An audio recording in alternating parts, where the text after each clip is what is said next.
नमस्कार, मैं मनीष भारती और आप देख रहे हैं भारती आईएएस यूट्यूब चैनल। दोस्तों, आज के इस व्लॉग में हम पहुंच चुके हैं बिहार के गया में। गया वो जगह है जहां पे पिंडदान होता है, जहां पे आपके पूर्वज आपके कर कमलों से उद्धार पाते हैं।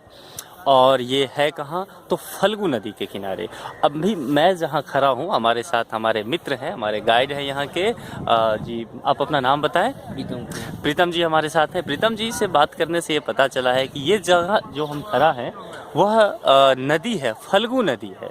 और फल्गु नदी आप देख सकते हैं, जहाँ जहाँ दूर तक आपकी नज़र जा रही हो, ये फल्गु नदी है। और फल्गु नदी सूख चुकी है। प्रीतम जी इस पे आपको थोड़ा सा बताएंगे अभी।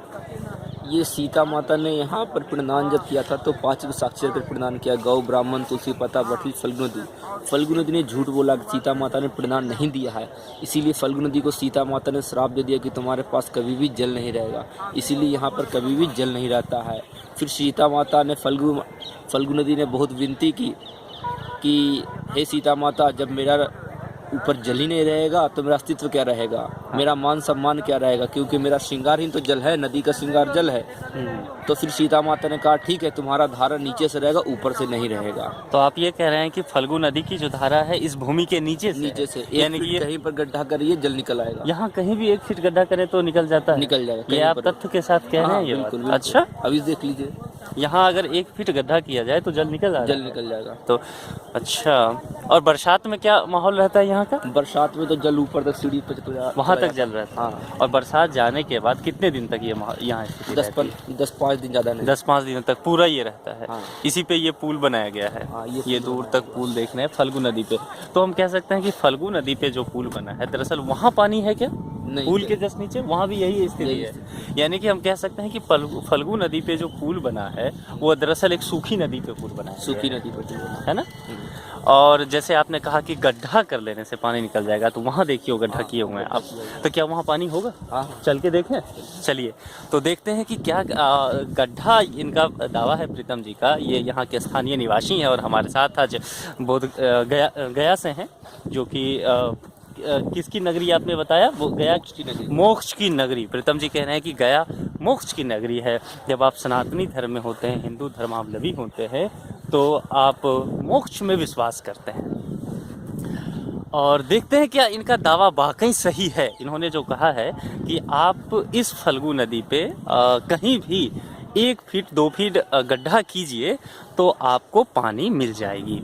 देखते हैं कि प्रीतम जी के दावों में कितनी सच्चाई है, खोजते हैं। प्रीतम जी ही दिखाएंगे बल्कि आपको। जो इन्होंने कहानी बताया वह यह है कि फल्गु नदी को माँ सीता के द्वारा शाप मिला हुआ है। फल्गु नदी ने यह झूठ बोला कि माँ सीता ने तर्पण नहीं किया, ऐसा उन्होंने कहा। पिंडदान नहीं किया, पिंडदान नहीं किया। तो तर्पण और पिंडदान में क्या अंतर है? तर्पण में होता है जलदान होता है पितरों की मिट्टी, और पिंडदान होता है वो जौ का आटे का पिंड होता है। अच्छा। जौ का आटे का भी होता है और भी बहुत सारे प्रकार के चीजों से पिंडदान होता है। अच्छा। और तर्पण सिर्फ जल और तिल से होता है। अच्छा, तर्पण सिर्फ जल और तिल से होता है। और पिंडदान में और भी कई तरह के चीजें रहती है। पिंड होता है, वो किया जाता है। आप मेरे पीछे देख रहे होंगे कि ये जो लोग बैठे हुए हैं, पंडित जी हैं और उनके साथ जजमान हैं। ठीक मैं बोल रहा हूँ क्या?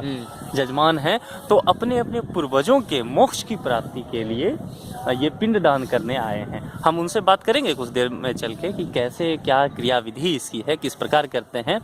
फिलहाल उस दावों की ओर चलते हैं जहाँ पे प्रीतम जी ने कहा कि फल्गु नदी को यह बाद में आश्वासन दिया गया, भरोसा दिया गया माँ सीता के द्वारा कि यदि आपको अब पानी तो नहीं रहेगा, लेकिन आपकी धारा गायब नहीं होगी, आपकी धारा सूखेगी नहीं, आपका अस्तित्व बना रहेगा। और उस अस्तित्व की पहचान ये रहेगी कि आपकी धारा भूमि के 1-2 फीट नीचे से होकर के गुजरेगी।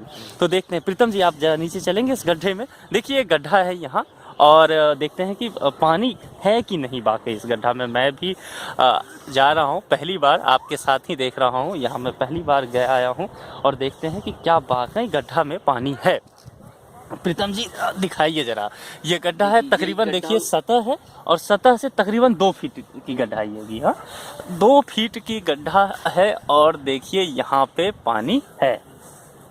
यही सीता माता का वरदान है जब सीता माता ने श्राप दे दिया है तो उसके बाद सीता माता ने वरदान दिया है कि तुम्हारा धार नीचे से रहेगा, ऊपर से नहीं रहेगा, इसलिए धार नीचे से नीचे कहीं भी 1 फीट गड्ढा करिए जल निकल आएगा। यहाँ पे हाँ, आप जरा हाथ करके दिखाएंगे इसे। ये देखिए, ये जल है, ये जल शुद्ध जल रहा है यहाँ। ये अच्छा, यहाँ से ये कहीं ऐसे करें आ जाएगा। हाँ, कहीं या ऐसे यहाँ रखा तो नहीं गया है ना, नहीं, कि नहीं, ऐसे नहीं, ऐसा बाद नहीं। में रखे आप कि कहीं भी कर सकते हैं। कहीं भी ऐसे यहाँ करें तो हो जाएगा।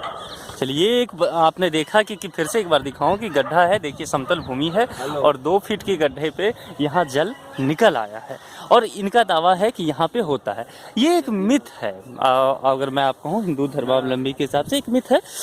मैं जब ब्लॉग लिखूँगा इस पे तो इसके पीछे विज्ञान का क्या कारण है, विज्ञान इसके पीछे क्या कहती है, उस पर हम जाएंगे, उस पर बात करेंगे। आपको ब्लॉग भी पढ़ने को मिल जाएगा उस पर।